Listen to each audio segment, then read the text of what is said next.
Women Taking the Lead, episode 247. So think about it. We're only focusing on the 10% and we're wondering what's going wrong. But it's not because we're not intelligent. We're definitely intelligent. It's because we don't know what we don't know, right? And it's not talked about. And especially in this country, in the United States, personal financial education, it's really not there, right? It's not taught in schools. So I feel we're behind the curve, and what we're teaching is antiquated in the sense that it's missing a whole other component, right? So the mindset and some other actions.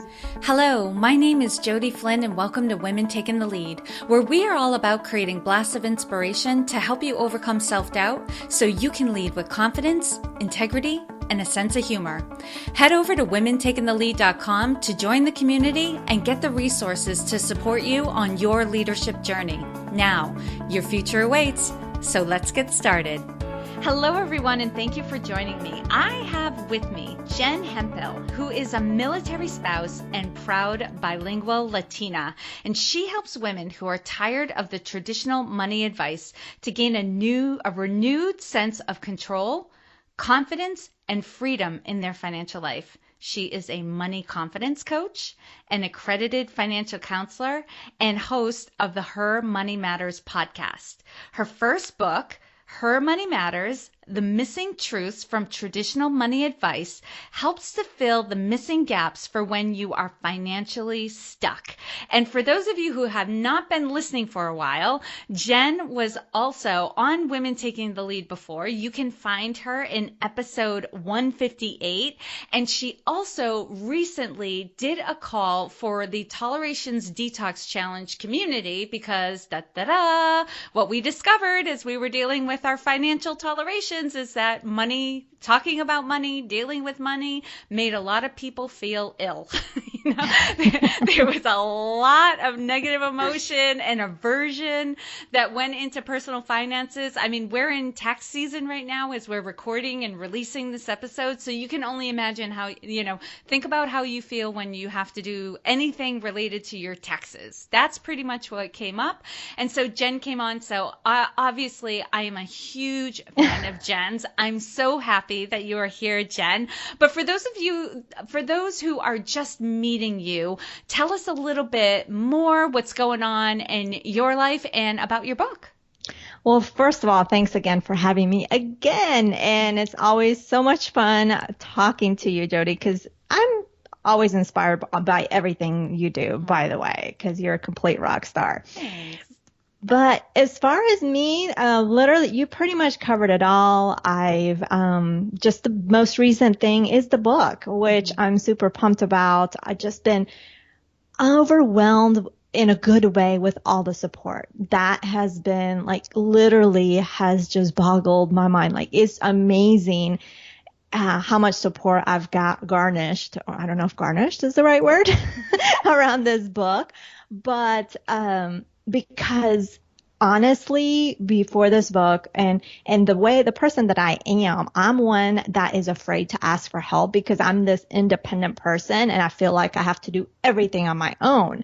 So just the asking of help for the launch team and can you help me and promote this book? Well, that was a hard step for me. But how people came out and just supported me is just so humbling. Mm-hmm.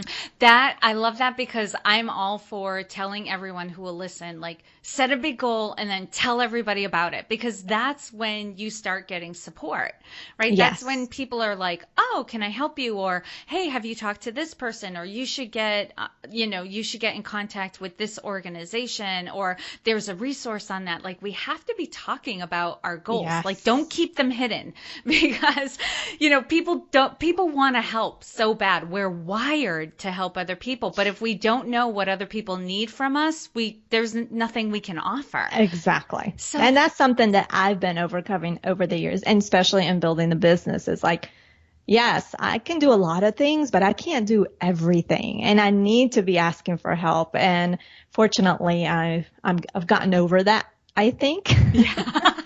The I think. There's always layers, Jen. Absolutely. The good news is you're aware of it and you're working on it. So the book is the new big thing. So I'm always curious about this because I know there was a story behind my book. You know, that it was the compulsion, the need, what I was seeing out in the world and wanting to help as many people as possible. Tell us what your story was behind your writing your book. Well, this is crazy because when the opportunity to write this book came to light, it wasn't in my bucket list, if you will. I had no intention to write a book at that point in time. Just because I think it's that perfectionism in me, that fear, if I write something, it needs to be perfect. And if it's not perfect, how can I put it out there? So writing a book wasn't on my bucket list. But when this publisher approached me and asked me, hey, would you like to write a book? He was impressed by me, on my website, the content that I put out there. And I sat down and thought about it. I'm like, this is not on my bucket list. And I'm like, no, because my first reaction, no, I can't do this, right? Because I was fearful and the perfectionism in me. And then I realized how humbling and what a great opportunity it was. I had to shift my thinking around as to what a great opportunity. And this doesn't happen often for a publisher to come to you and say, hey, will you write a book for us? Right. Right. And so that shifted my perspective. And I decided, let's just do this because the opportunity, and I'm glad I took it, even though working with that publisher actually didn't work out. I actually went through the self-publishing route in the end. But what it did is, one, it gave me a deadline. And two, in the process of writing the book, I got so much clarity, not just as to who I am in what I do and why I do what I do, but actually putting it all together. Because granted, in coaching my clients, I have a process, right? But that process evolves over time. And sometimes as it evolves, I work some things that have worked with a client. Maybe I'll apply to another client. And sometimes I forget because it's not necessarily put together in that same process as it evolves. So in this book, it has allowed me to gain clarity as to why I think the way I do around money, my journey, and really being able to put it together was big. Because one of the things in my book, what I really cover is not how to budget, how to save, how to invest, because there's a lot of resources and books out there for that. And I'm not about reinventing the wheel. I wanted to cover what the purpose of my book is, to cover what's missing. And what's really missing is not that traditional money advice, which is saving more, spending less, and getting out of debt, but it's more around, why are we getting stuck? Because I found myself in that situation 10 years into our marriage, where I was doing all the things that the traditional money advice told me to do, that all the financial experts told me to do, but yet looking at our bank accounts and seeing that there was a slight change, but the needle hadn't moved. We weren't in a bad financial situation, but we were still in debt. We had been dipping into our retirement.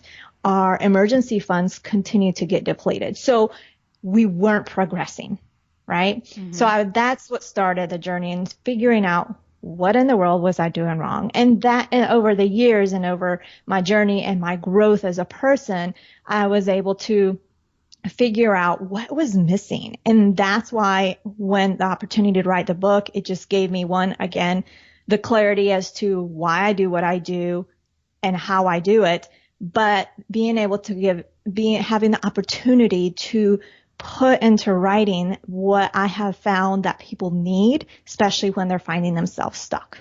Jen, oh my gosh, so much good stuff here to talk about. So, okay. So first, I just love how you shared that when the thought of writing a book was about you and how it was going to make you look and you feel, and the perfectionism and how you were going to appear to other people, it was a no.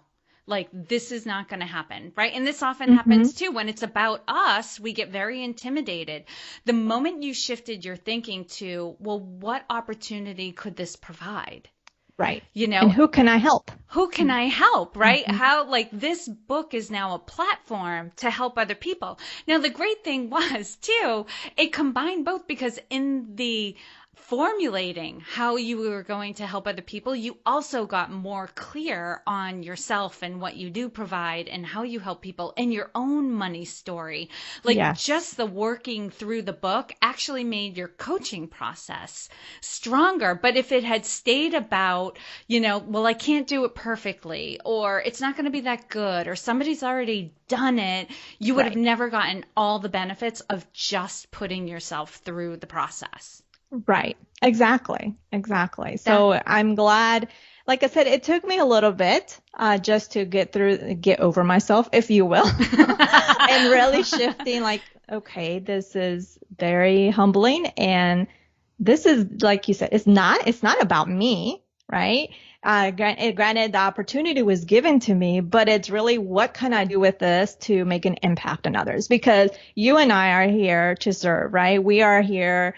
Yes, we're building a business, but really ultimately, I know how you are, Jody, is very similar to how I am, is about serving first, right? The business will build on its own, but it's really about serving first, and then the business builds on as it goes. Yes, I 100% agree that when that is the focus on who can I help, who will benefit from what I have to give, how can I serve, like, everything just falls into place. But when it becomes solely about, like, well, how am I looking, and what, as much as I love goals, if it's all about the goal, right, it doesn't have any juice. Like, I am very clear when I'm setting my goals. It's about, what is this going to serve? But I have another area I wanted to touch upon when you were kind of introducing the story behind it, because you talk about traditional money advice, and then you went on to say it's not about that, it's about the mindset. So what I took from that is the traditional money advice is more of like the how to do the budget, how to create the financial plan. Am I on track with that? Absolutely. Because really the traditional money advice, it just literally, there's three things around it: save more, spend less, and get out of debt. And it's really about how to do those things. And we hear about how to do those things, but people are still getting stuck. It's right? just like dieting, though, too. Yes. When we hear, eat less, work out more, and you'll lose weight, but we still But have it doesn't happen. a culture, right, that is largely overweight. Yes. I mean, logically, we all know what to do. That's not the problem. Right, Okay. right. And that's why with this book, I wanted to focus on the other pieces, because what I really realized in my financial journey, I had the budgeting down, right? There were some areas that were missing, but I didn't know, which I cover in the book. I had those components, but really in the scope of what I talk about in the book about the money headquarters, the traditional money advice that we think of, budgeting, the saving, investing, those type of things, getting out of debt, that is only really composes about 10% of our money headquarters. So when you think about you feeling stuck, when you think about, I've been working so hard on our finances and I'm not seeing the fruit of our labor, it's not your fault. This is all that's talked about is the traditional money advice. But with money, just like with dieting and with so many things, there's an emotional component, and we're not talking about that enough. And that's another piece that I cover in the book is the money mindset and our money stories, which really, and how I see it. And again, this is a book that I wrote, so it is my perspective from my journey. So it's my opinion, but really that mindset piece in your money headquarters, it's about 60% of the whole picture. So think about it. We're only focusing on the 10% and we're wondering what's going wrong. But it's not because we're not intelligent. We're definitely intelligent. It's because we don't know what we don't know, right? And it's not talked about. And especially in this country, in the United States, personal financial education, it's really not there, right? It's not taught in schools. So I feel we're behind the curve, and what we're teaching is antiquated in the sense that it's missing a whole other component, right? So the mindset and some other actions. In my book, the mindset is about 60% of the money headquarters. And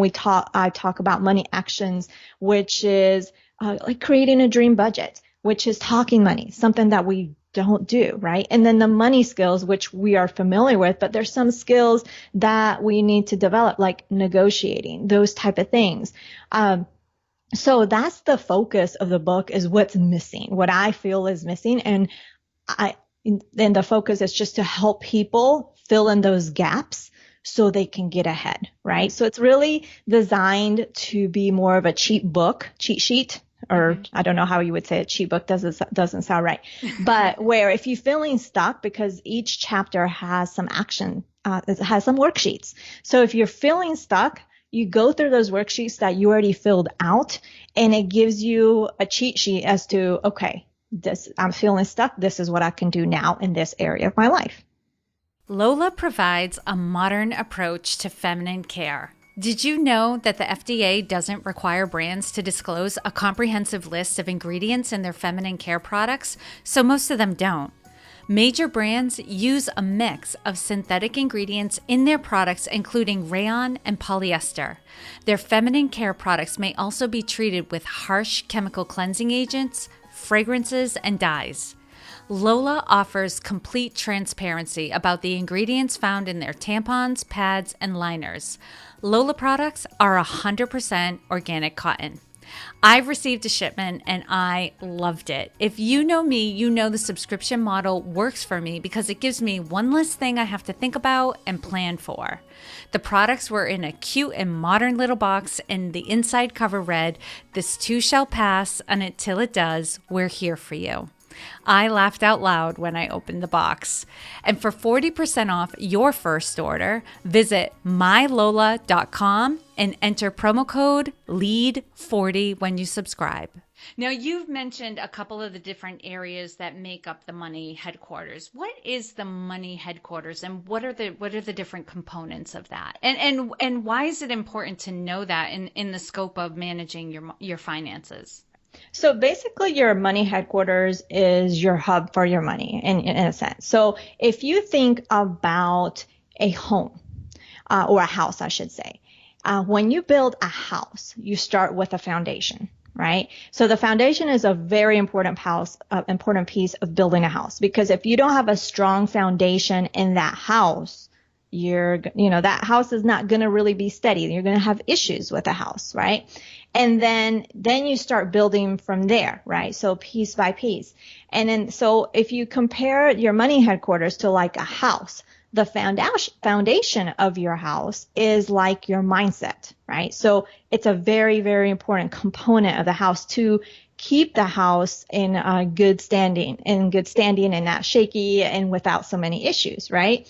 And then the next piece is the money actions. So the money actions can be talking money, it can be creating a dream budget. So that would be the next piece of your house, where you build the walls, if you will, right? So you create the foundation, and I've never built a house, so I'm just there. I'm sure I'm missing some pieces here. Like, it's not the walls after the foundation. I'm sure there's other pieces, but to give an example. And then from there, the last pieces are the bricks and the siding or whatever you choose for the exterior, and that's the last piece, which is what I call the money skills, which is 10% of your home. So yes, it'd be good to have the bricks and the roof and all that, but really the most important pieces are like the foundation of the house, right? Mm-hmm. So the money skills are the budgeting.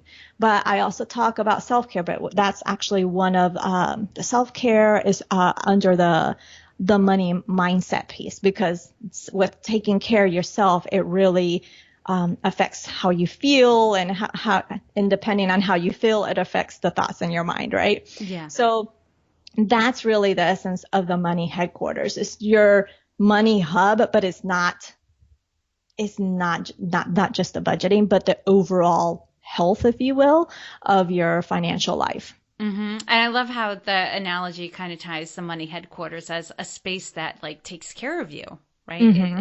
It's nurturing. And, and kind of as a side, because I knew this was a part of the money headquarters as well, that you talked about on the call you did for those who did the Tolerations Detox Challenge. something came up, and you didn't say it this way, but the way I remember it was, bottom line was, failing to plan is planning to fail.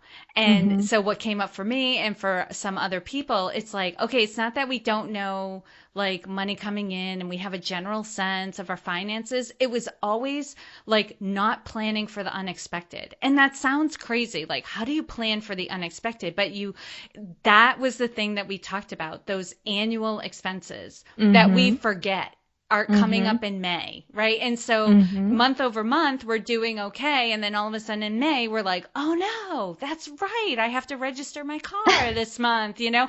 And those are typically the things that even though you're doing well, you're bringing in income, you're living a good lifestyle, you still can't get ahead because, you know, this is actually just one of the things that will cause this. But that was a big one for me and for a couple other people as well.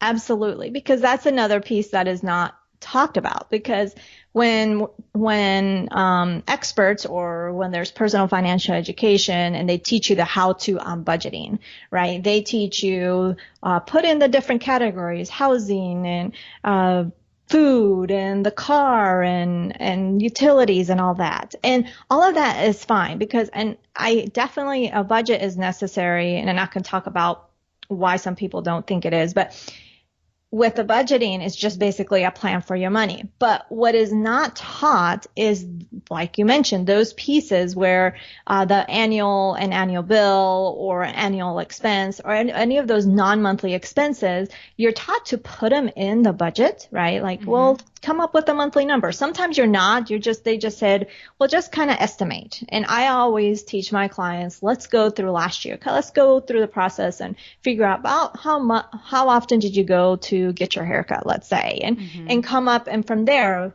we total up approximately how much in a year you spent in haircuts, let's say, and then come up with a monthly number. And some people may do that, but the piece that they miss, and I talk about this in the book, is that they put it in the budget, but your budget is either just a spreadsheet or it's just on a piece of paper, or maybe it's a piece of software, but it's not talking to your bank, right? There's not integrated. I mean, I wish it were, but we may get there someday, but it's not talking to your bank. So you yourself have to take the action and separate that money, right? Because it might look great on paper or on your spreadsheet, but it's not doing anything for you unless you put that into action. So if you average about $50 a month on, and I'm making these numbers up, on haircuts, and if you don't do anything, you have to actually take that $50 and actually separate it out, put it aside, whether in a cash envelope, whether in a different account, whatever it is that works for you. So therefore, when the time comes to get the haircut, let's say you don't go every single month. I know I don't, but probably need to go more often than I do.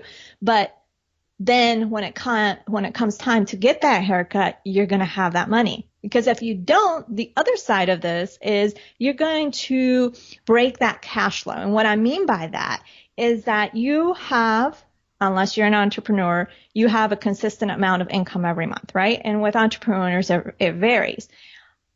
And if you don't do that, what's going to happen is you go get the haircut, even if, let's just say it was just $50, I don't know, making these things up. Then what happens is it interrupts the cash flow in terms of that's $50 you really didn't plan on. So that $50 was actually part of that $50 was supposed to go to another bill, right? So then you're wondering, oh, I'm $50 short. What am I going to do because I have this next bill to pay, right? And that's just one example. What if you do that multiple times, then you're trying to figure out how to find how am I supposed to make this bill happen and this bill happen, right? Yeah. So that's where some of that planning that is not taught enough. I'm not saying it's not taught ever, but I don't see it enough because each time I work with clients, pretty much what I see time and time again. That's one of the biggest mistakes I see. They're like, oh, well, you'll be proud of me because I took all of my expenses from last year and I plugged it out into a projection for this year. So everything is calculated. And I also added a category literally called the unexpected. So I love it. it's a certain percentage because this is the thing. This would be the stuff that would trip me up. Like my computer blew up. or I got a flat tire, or I needed to buy a car battery, right? It's not like the haircuts and the registration for the car. That would be just like, it would be me being a little bit irresponsible, right? I wasn't thinking about it. It didn't come to my awareness, but I could have tracked it. Then there's this whole other category called life, you know, but if we want to get ahead financially, we have to consider that there are going to be some things that happen to us in the next year that are going to be a little unexpected. So we need to plan for that. We need to calculate for that. We can't do it perfectly because it is the unexpected. But if you have some money set aside for the unexpected, when those things happen, you won't be sitting there going, oh, well, does this mean I can't put into my retirement this month? Or do I have to take it out of savings? Or are we not going to be able to afford that vacation? That sort of thing. You will have something that will absorb it.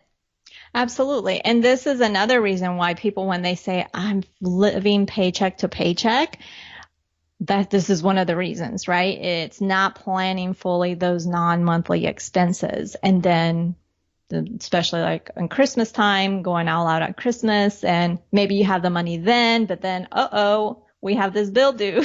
Right. We didn't think about ahead of time, right? So it's really taking a little bit of planning. And even if you feel like, well, every month I feel the pinch, right?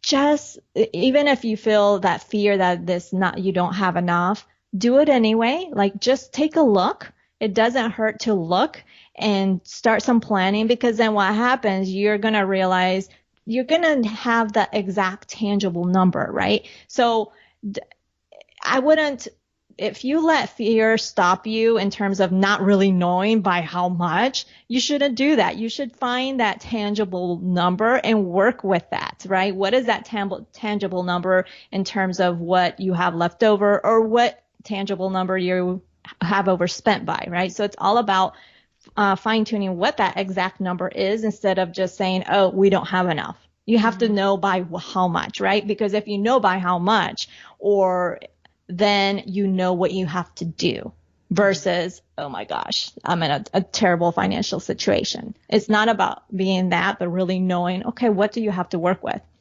Yes. So you can move forward. That has been so empowering for me and for some of the other women in the community who were like intimidated or afraid to look at the numbers. But once they did, they felt so empowered. Even I shared on a podcast recently how somebody reached out to me because she was afraid to look at her credit report because she knew it was bad. And she finally did. And then she reached out to me. She's like, I did it. And she felt so good. She's like, I looked at the numbers. They were bad. Yes. However, the amount of money it was going to take to correct everything wasn't as much as I thought it was going to be, right? It was like having that information empowers you. And for me, you mentioned how, if you're an entrepreneur, it's a little more unpredictable. That is true. However, looking at my numbers, it did make me feel like, okay, I have a reasonable idea of what I can expect. And I can also see like where I got motivated and empowered. I was like, I need to do things a little bit differently. Right. I need to do a little bit more marketing, or I need to market differently and look at what's working, what's not working. So having that information I found to be so empowering. Right. Because with having those tangible numbers, you'll find a solution. But if you don't, you're not going to be looking at a solution, because how can you look for a solution if you don't know where you need to get to, right? You have to know where you need to get to. You have to have those tangible numbers to be able to ask yourself, okay, this is what I'm working with.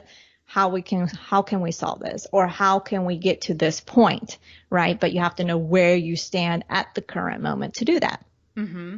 Now, if there was something that you would want your readers to take away from your book, if it was like the one thing, like this is what I got from Jen's book, what would that be? Confidence, knowing that you can make it happen no matter what your situation is at the moment, where you're feeling horrible about your situation, whether maybe you're just lacking confidence. I say just grab the confidence and run with it. I think that's just such an important piece of our financial lives. Without confidence, we're not going to be, it's not to say that we're not going to be moving forward at all on our financial journey. But having that confidence, we're going to take more action, and we're going to take more action that matters, if you will, because we can take action, but sometimes the action that we need is not the action that we're taking, right? So having that confidence, I just think is just so important. And that's one of the reasons I also wrote my book too, is I want women to really grab that confidence and just know that they can do this, right? Know that they're able to reach so many financial goals that they think is impossible at the current moment, but just grabbing that confidence and saying, I've got this, I can do this. That's really what I want readers to take away from this book. I love that, because that's exactly what, obviously you can hear it in my voice and what I'm saying. That's exactly what I've been taking away from what you've shared in your book and what you've shared with the community. So that is absolutely spot on. And Jen, tell those who are listening, like, where they can find you, where they can find your book so they can go grab it. Sure. So to find me, just simply go to jenhemphill.com. And to find my book, you can either go to jenhemphill.com/book, or just get on Amazon and on their search engine, search for Her Money Matters. Mm-hmm. And when I went onto Amazon, I think I entered like Her Money, and boom, it was like right there. It started Awesome. up. Fantastic. That's great to know. That is awesome. Jen, thank you so much for taking the time to inspire us, to enlighten us around our money. For sure, we are all better for having met you. Well, thank you so much, Jody, for everything that you do as well, because what you do is, your work that you do is fantastic. So I appreciate you having me on. Before we go, I wanted to give a reminder for those of you who have read Accomplished, How to Go from Dreaming to Doing. There is a community just for you waiting at womentakingthelead.com/community. The women who have joined the Accomplished community most recently have expressed how glad they were that they found this community. Find out more at womentakingthelead.com/community.